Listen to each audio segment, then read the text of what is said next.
My nightmare stepmother burned all of my late mother's belongings and by doing so, put my dad in the hospital. I went nuclear on her. My stepmother and I have never gotten along, and I'll never forget the night she drunkenly called me, bragging about the fact she'd just burned all of my late mother's things. I burned them. She laughed. It was all junk anyway. You need to learn to let go, look at it as a favor. I couldn't muster up words and just hung up. I sat in silence for a minute before my phone flooded with notifications.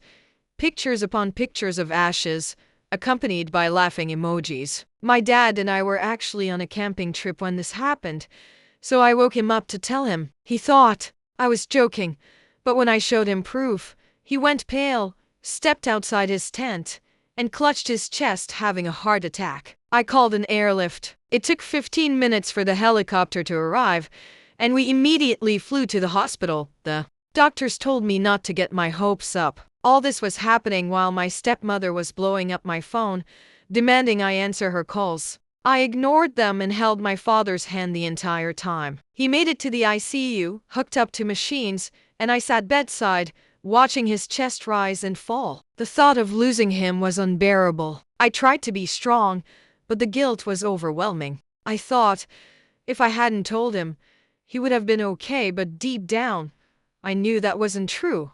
After what felt like an eternity, the doctors stabilized him. They said he was lucky to have pulled through, but he remained fragile. Any more stress could be fatal. For the next few days, I barely left his side. Every time I stepped out of the room, I felt anxious, terrified something would happen while I was gone. The doctors kept saying he needs rest. Stress is the worst thing right now.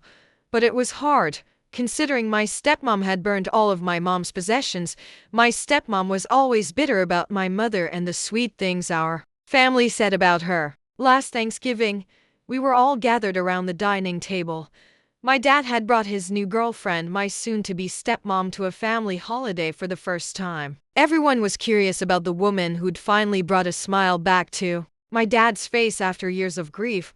I sat next to my dad, my stepmom on his other side, her hand resting in his. She seemed nervous, who wouldn't be, meeting the whole family for the first time. My dad kept reassuring her. As we made plates, the conversation drifted to memories of my mom.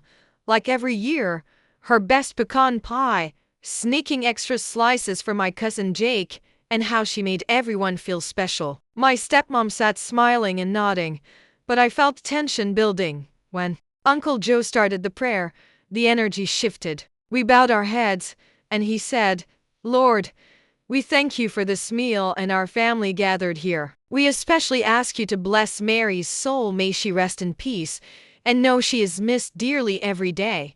As soon as he mentioned my mom's name, I felt my stepmom shift uncomfortably in her seat. Her hand, still holding mine under the table, suddenly felt tighter. Though her eyes were closed, I saw how much she hated it. It was then I realized she was bitter about my mom, about the way we all talked about her, and that no matter how hard she tried, she'd always compete with a ghost. When the prayer ended, she let go of my hand, reached for her wine glass, and took a long sip as the family echoed amen.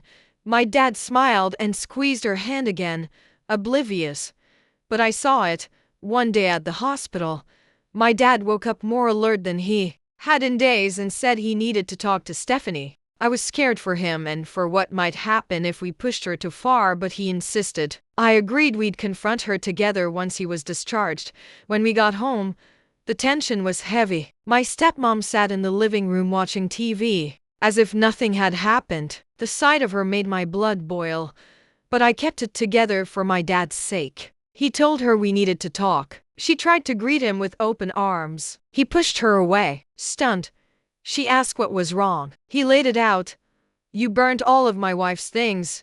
She paused, turned red, then blamed him for still loving my mom. "If you didn't still love her, why should it matter? They were just things cluttering the house."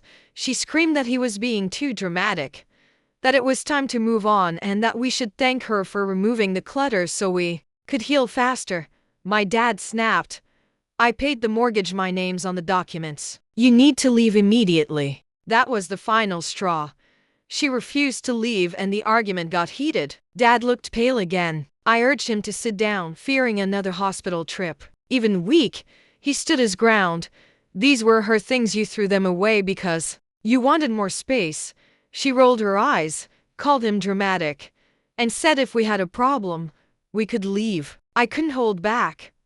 You need to go, or I'll call the police. She stood slowly, eyes locked on mine, and sneered. We'll see about that. She brushed past me and left. The door closed behind her, and I realized this was far from over. She was going to fight dirty, and if we didn't stop her, she'd take everything from us. After the calls from family and friends, she'd convince them we were the bad guys. My dad began stressing again. His health declined. The doctors warned if things didn't change, he might not make it. I couldn't stand by. We needed legal help. We found a family law attorney and started filing for divorce. It was grueling. She fought every step, dragging the process out to drain us financially and emotionally. But the court saw through her lies and ruled in our favor. She was forced to leave, and we were finally free. After she was gone, it took time to heal. My dad's health slowly improved, but he was never the same, more fragile than ever. We focused on rebuilding our lives, finding a new normal. It wasn't easy. Some days felt too much to bear, but we had each other, and that was enough. We didn't talk much about my mom's things after that. The loss was too painful. One day, while going through old boxes in the attic, I found a small envelope addressed to me in my mom's handwriting. My heart skipped. I opened it and tears formed in my eyes. She'd written how much she loved me, how proud she was of who I was becoming, and ended with, "No matter what happens, always remember I'm with you in every memory, every moment." I held the letter close and felt a peace I hadn't felt in a long time. My mom was gone, but she was still with me in every memory, and no one could ever take that away. As time passed, the pain faded. My dad and I grew closer. We knew we couldn't change the past, but we could shape our future, and that's exactly what we did. We moved to a new house for a fresh start. The first night, we sat on the porch watching the sunset. My dad turned to me, smiled, and said, "We made it." I agreed. We did. And through it all, I knew my mom was proud of us.